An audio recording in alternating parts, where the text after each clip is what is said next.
Hello, family, friends, and fans. I'm Fletch Road, and this is Fletch Made Anything. Today on Fletch Made Anything, Jeffery Toobin. Still funny. Okay, so you may not know who that is, but you may recall when I remind you. You may not know who I am. Maybe you'll recall when I remind you. I'm Fletch Road, and this is Fletch Made Anything.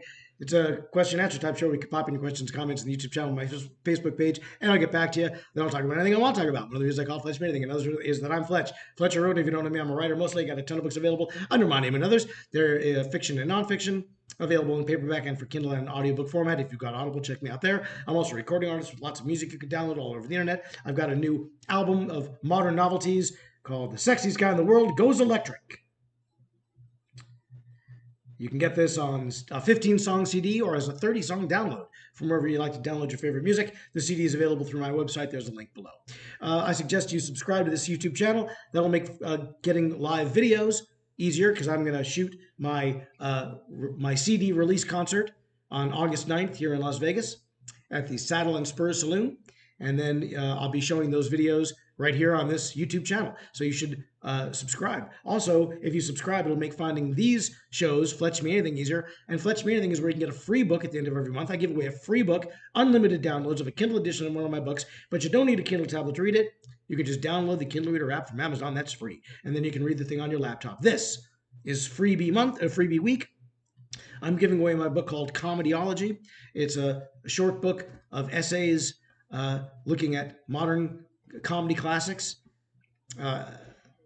The subtitle is What Works, What Doesn't, and Why. So this is Comedy Week. I've got a new comedy album. I've got a comedy concert coming up, and then there'll be live videos. And so I'm doing Comedy Week. Got a giving away a comedy book, talking about comedy things. Now, Jeffery Toobin. Okay, this is not a new thing. It's not. But you know, sometimes life is funny, isn't it? And you know, I don't mean to, drag the guy over the coals or anything. I feel badly for him, to tell you the truth. Who is he, you might say? Why are you feeling so badly, Fletch? Well, Jeffery Toobin was a New York magazine writer who was taking a Zoom meeting, and I believe my understanding is that he he was meeting with several people, and I guess he thought they were taking a break from the meeting, and maybe they were. I suppose they were, and he lowered. You know, this is my laptop. I'm talking to you on a laptop, and this is the lid. This is the top. This is the monitor, and so he lowered it down to a point where he thought it automatically shut off. But he didn't lower it all the way because they were just taking a break. He wanted to be able to open it again and resume the meeting. This is how I recall the story. And he allegedly, badmouth the guy. This is the way I recall it. I could be wrong. My memory could be faulty.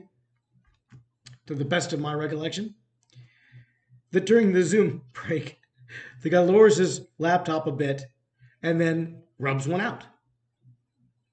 He masturbates.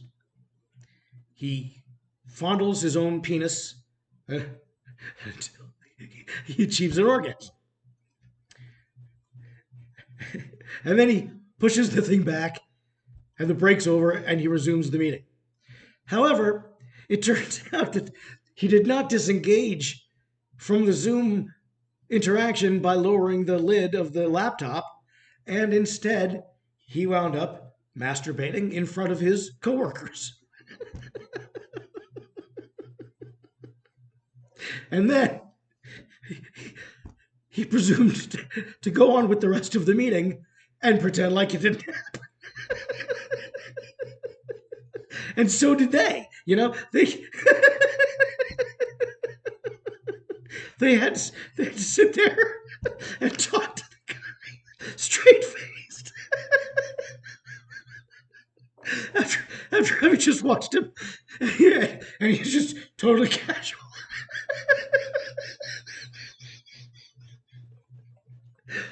I'm sorry. It's just, it's the funniest thing I've heard in so long. I hadn't heard about this. I guess it happened like 2 years ago or 3 years ago or something. And when it happened, I hadn't heard about it. And my brother told me the story, and I remember I fell to the ground laughing, and he felt that I was quite base to be so amused at this guy's embarrassment. But let's face it, that's why we laugh. Why do we laugh? Well, mostly we laugh because we feel superior. You know, we laugh because that person is dumber even than we are. We laugh at an intellectual reference because we get it. So we're laughing with our own sense of superiority. We laugh because, you know, Mel Brooks once said, if you fall down and break your leg, it's comedy. If I break a fingernail, it's a tragedy.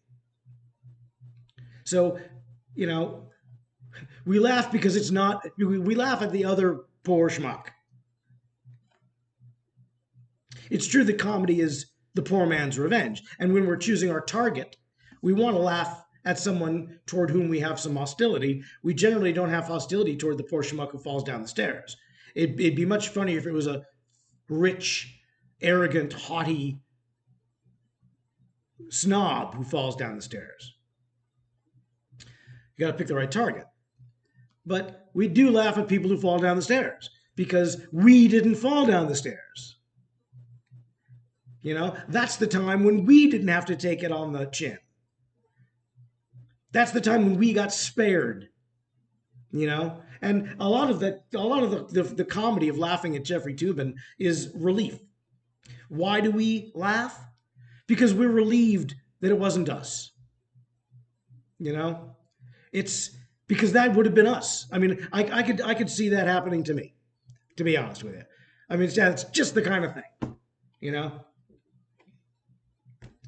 And so you laugh out of a sense of relief, you know. Thank God it was the other poor dumb bastard and not me. And it might be kind of cruel-ish, but you know, there's another old saying: comedy is not pretty. And that has a lot of meaning to it. I think what that means is that the career of comedy is very punishing and hard. I think that's what that term means. But it may also mean that comedy is not nice. It's meant to be tough. It's meant to be brutal. You know, they say in comedy that you should punch up. Maybe you've heard that terminology, punch up or punch down.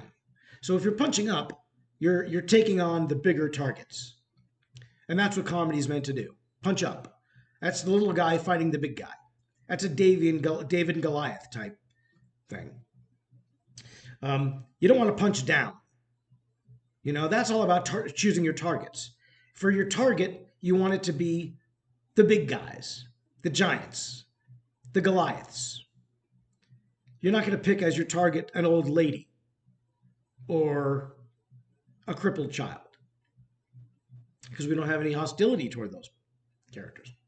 So, and in the case of Jeffrey Toobin, we're definitely laughing at our own propensity to be humiliated, and just we're glad that it wasn't us this time. And who is he? Well, he's just a guy. It's not like anybody has any inherent, like, I don't care about Jeffrey Toobin. I got no hostility toward Jeffrey Toobin. He's a writer. As a fellow writer, I would say, you know, nice, cool. I have a fun. I have a sense of fraternity with a writer in general. Not always, not these striking writers. I don't know about that. You know, whining, Hollywood, overpaid. But I don't have any hostility against Jeffrey Toobin. It's still hilarious, though, because it was, you know, I think of the line from Patton. Nobody ever won a war by dying for his country. He won it by making the other poor dumb bastard die for his country. And that is, in large part, I think that's the essence of humor.